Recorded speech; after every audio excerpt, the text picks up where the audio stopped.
gida ba wannan sana'a nake koya ma ne wannan harkar na ce ma kare ne harkar comedy nan da kake yi dukkan ajiye ka wannan sana'a ne sorry sir a ganin da kasan nan ta rikici koya ma sana'a da tsaya da kafafuwan ka wannan shi me ake kira shi shine kare wannan yawwa wannan shine kare personal kare wannan standard kare ni za ga secret brown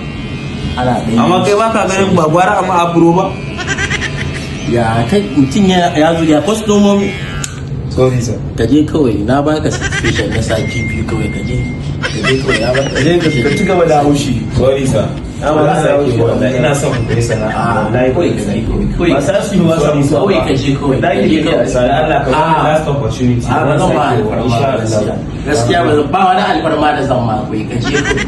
ba wata alfarma da idan ma ka ne ka je mana ya kula ni ya nan gobe ka je kawai me kake kuma ji ka je mana ranar ka ce siyo mai ba kuma baka bani kuɗin ba